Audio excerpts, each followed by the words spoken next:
Hello students, स्वागत है आपका अपने इस चैनल स्टूडेंट स्टेम पे। तो स्टूडेंट्स, आज हम देखने वाले हैं यूपी बोर्ड क्लास 12 के लिए भी महत्वपूर्ण। आप इसे जीएल परिचय कर सकते हैं, आप इसे साहित्यिक परिचय भी कर सकते हैं। इसे 12th के लिए ये साहित्यिक परिचय आपके एग्जाम में आता है, तो हम साहित्यिक परिचय को आज हम देखने वाले हैं। इसके साथ साथ उसके महत्वपूर्ण उपलब्धियों को देखने वाले हैं और कुछ महत्वपूर्ण उसके पुरस्कार को देखने वाले हैं और उनकी महत्वपूर्ण रचनाएं जो कि मोस्ट इंपॉर्टेंट हो जाती हैं आप सबके लिए।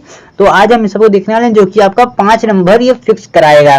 तो स्टूडेंट्स, आपको वीडियो के लास्ट तक आपको बने रहना है और जल्दी से आपको चैनल को सब्सक्राइब कर देना है। और एक स्टूडेंट आप सभी से रिक्वेस्ट ये है, आप वीडियो को जल्दी से एक लाइक और एक शेयर जरूर कर दीजिएगा, क्योंकि इन सारी चीजों को लिखने में काफी ज्यादा मेहनत लगा है और इसे लिखने में लगभग 1 से 2 दिन का समय भी गया हुआ था। ये शुरू कर देते हैं हम आज की वीडियो। जो सबसे पहले हम देखने वाले हैं महादेवी वर्मा जी का। आप इसे जीवन परिचय या साहित्यिक परिचय कर सकते हैं। फिलहाल तो मैंने यहाँ पर साहित्यिक परिचय करके हेडिंग डाला हुआ है और मैंने इसके अंदर साहित्यिक परिचय ही बताया हुआ है। तो साहित्यिक परिचय में आपका हम महादेवी वर्मा जी का पहले हम देखने वाले हैं। तो सबसे पहले क्या जाता है कि आधुनिक मीरा के नाम से प्रसिद्ध महादेवी वर्मा जी का आधुनिक साहित्य के निर्माताओं में महत्वपूर्ण स्थान स्थापित है। ठीक है। इसके बाद हमने क्या लिखा अगली लाइन की, महादेवी वर्मा छायावाद युग के चौथे स्तंभ के रूप में जानी जाती हैं। कुल मिला के आपको अगर साहित्यिक परिचय में लिखना है तो इन्होंने साहित्य के क्षेत्र में जितनी उपलब्धियां हासिल की हैं, इन्होंने क्या क्या किए हैं, इन सारी चीजों को आपको अच्छे से लिख देना है। उसको लिखने के लिए आपको सारी चीजों को एक बार अच्छे से अध्ययन भी करना होगा।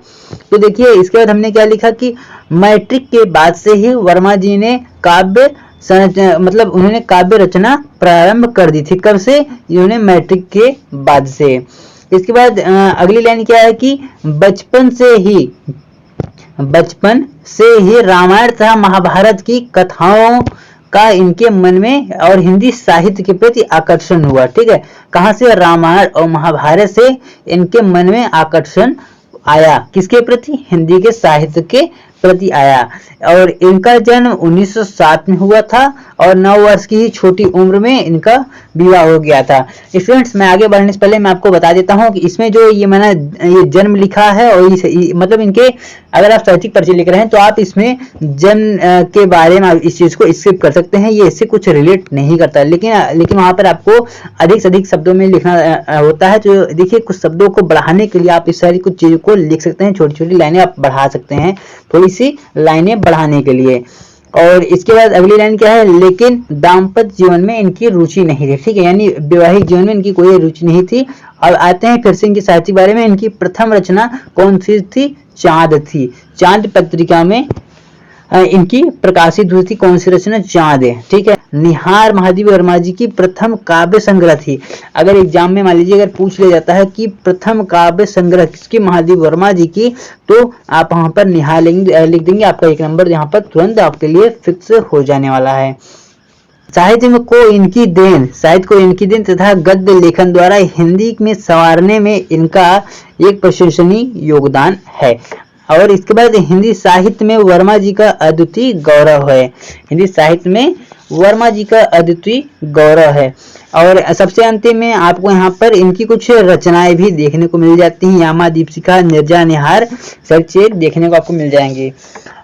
देखिए स्टूडेंट्स, इसके अलावा हमने यहाँ पर अन्य रचनाएं भी आपको दी हुई हैं जिसको आप अच्छे से याद कर सकते हैं, जैसे अतीत के चलचित्र, स्मृति की रेखाएं, पाठ के साथी, परिवार, संस्करण, निहार, रसीम, निर्जा, संध्या गीत, प्रथम अयम। तो इतनी सारी रचनाएं आप इसमें से 2 से 3 आप कोशिश कीजिएगा, आप 2 से 3 लिखिएगा। आपको एग्जाम में कोई लिमिटेशन नहीं होती, फिर भी आपको 2 से 3 लिखना है, वहां पर इतना वक्त भी नहीं होता। इसके बाद हमारे जो दूसरा आ जाता है इसके आगे का, जयशंकर प्रसाद जी का हम देखने वाले हैं। तो इनका हम साहित्यिक परिचय हम देखेंगे। जीवन परिचय को आपको एग्जाम में नहीं लिखना, आपको एग्जाम में साहित्यिक परिचय लिखने के लिए आएगा। तो जयशंकर प्रसाद आधुनिक हिंदी साहित्य के श्रेष्ठ प्रतिभा थे। इनकी देखिए, इनकी हमने जो शुरुआत की है उनकी क्वालिटियों से की है। हमेशा आप जब भी लिखेंगे, आप चाहे साहित्यिक परिचय लिखें चाहे आप जीवन परिचय लिखें, आप हमेशा इनकी क्वालिटियों से शुरुआत करेंगे। इससे जो एग्जामिनर होगा उसके माइंड पे एक अलग इम्पैक्ट जाएगा और आपके नंबर 100% मिलने के जो चांसेस होते हैं वह बढ़ जाते हैं। इसके बाद छायावाद के प्रवर्तक होने के साथ साथ ही नाटक व कहानीकार के रूप में प्रसाद जी हिंदी साहित्य के स्तंभ थे। यहाँ पे आपको दो लाइन मिलता है, छायावाद के ये प्रवर्तक थे कौन, जयशंकर प्रसाद जी, और इसके अलावा ये नाटककार और कहानीकार के रूप में भी थे और ये हिंदी के साहित्य के स्तंभ के रूप में थे। ठीक है, इनके कहानी संग्रह, उपन्यास तथा निबंध की रचना, इन्होंने कहानी की रचना मतलब इन्होंने उपन्यास निबंधों की इन्होंने रचना की है और रचना करके इनकी भाषा शैली खड़ी बोली थी और इनकी जो रचना थी आंसू प्रसाद जी की, यह प्रथम रचना थी। कौन सी? आंसू ये प्रसाद जी की। काफी ये गंभीर मानवीय यह विरह काव्य है, ये एक प्रकार का जो आंसू है यह काव्य है।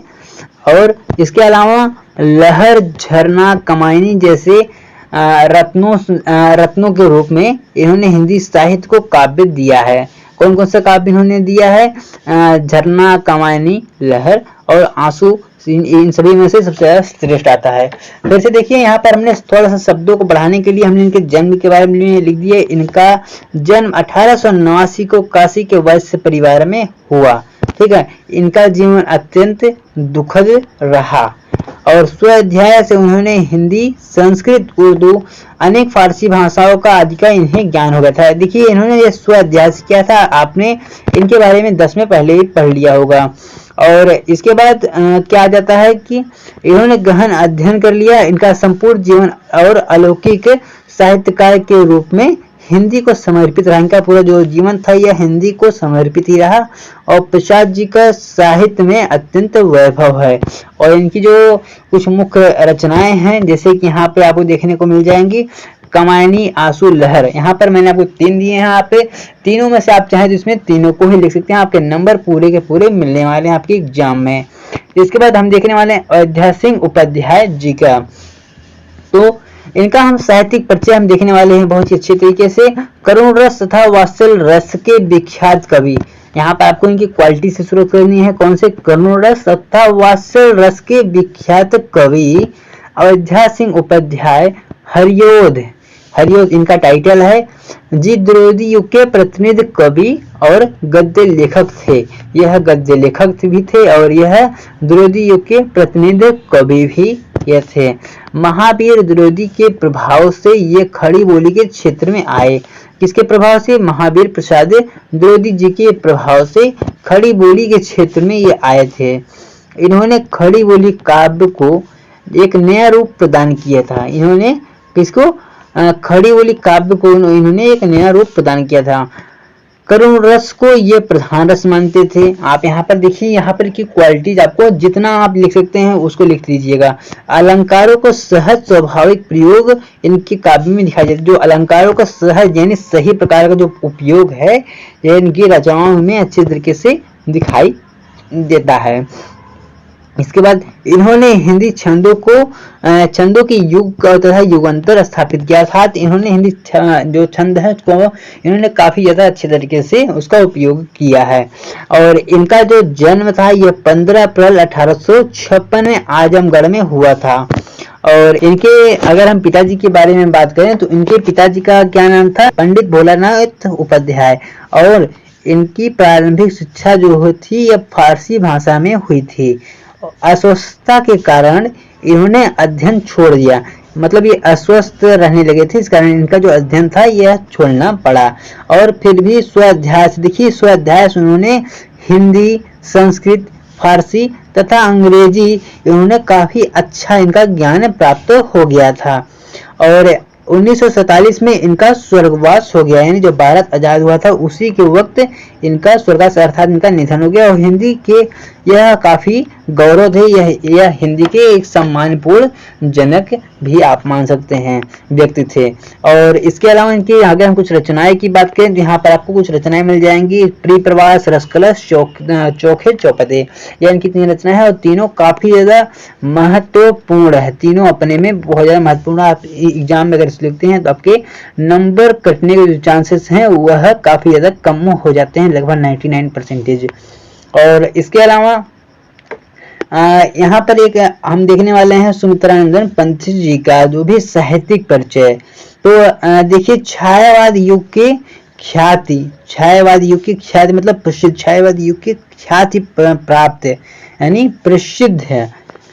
कवि सुमित्रानंदन पंत 7 वर्षीय अल्पायु से कविताओं का ये रचना करने लगे थे। कब से? 7 वर्ष की आयु से।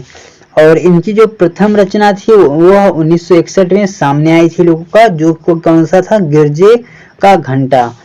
गिरजे का घंटा नामक इनकी प्रथम रचना 1961 में आई थी और इसके पश्चात वो निरंतर काव्य साधना में तल्लीन रहे यानी ये लगे रहे। 1919 में जब जलियांवाला बाग हत्याकांड हुआ था, 1919 में इलाहाबाद के म्योर कॉलेज में इन्होंने प्रवेश लेने के पश्चात कलात्मक और रुचि अधिक इनकी विकसित हुई। जब इन्होंने इलाहाबाद में प्रवेश लिया तो उनकी जो रुचि है काव्य के प्रति थोड़ी सी बढ़ गई। 1921 में इन्होंने महात्मा गांधी के आह्वान से कॉलेज छोड़ दिया, यानी 1921 में जब महात्मा गांधी ने मतलब अनेक प्रकार के आंदोलन इन्होंने चालू किए थे तो इन्होंने कॉलेज को छोड़। इनकी रचना कला और बूढ़ा चांद, इनकी जो कौन सी रचना? कला और बूढ़ा चांद पर साहित्यिक अकादमी, लोकायतन पर सोवियत और कला और बूढ़ा चांद पर साहित्य अकादमी, लोकायतन पर सोवियत और इस पर ज्ञानपीठ का पुरस्कार दिया गया था। सुमित्रानंदन पंत के काव्य में कल्पना और भाव का सुकुमार दर्शन होते हैं। इसके अलावा इन्होंने प्रकृति एवं मानवीय भाव का चित्रण विकृत तथा कठोर भाव को स्थान नहीं दिया है। इनकी छायावादी कविताएं अत्यंत कोमल और मृदुल भाव को अभिव्यक्त करती हैं। इन्हीं कारणों से पंत को अर्थात प्रकृति का सुकुमार, इन्हें प्रकृति का सुकुमार भी कहा जाता है। कुछ इस प्रकार से इनकी साहित्य परिचय है। ये देखिए, ये पूरी तरह साहित्य परिचय आपको एकदम रियलिटी वाली मिल गई होगी। इसमें किसी प्रकार का जीवन परिचय टाइप का कुछ मिला नहीं, अर्थात इनका जन्म और मृत्यु। अब देख लेते हैं इनकी हम कुछ प्रमुख रचनाएं। लोकायतन, पल्लव, यहाँ पर स्वर किरण है, गुंजन है, युगाड़ी है, ये इनकी कुछ रचनाएं हैं। तो स्टूडेंट्स, आज की वीडियो के लिए इतना है। मिलेंगे आपको फिर से किसी नए वीडियो में किसी नए टॉपिक के साथ। तो आज के लिए बस इतना ही। मुझे आशा है आपको सारी चीजें बहुत ही ज्यादा अच्छे से समझ में आ गई होंगी। अगर आपको किसी भी चीज में दिक्कत है तो आप हमारे चैनल को सब्सक्राइब करके और वीडियो के नीचे आप कमेंट करके पूछ सकते हैं। बाकी आपको हमारे इस मेहनत के लिए आपको एक शेयर बहुत ही जरूरी है आपको करना।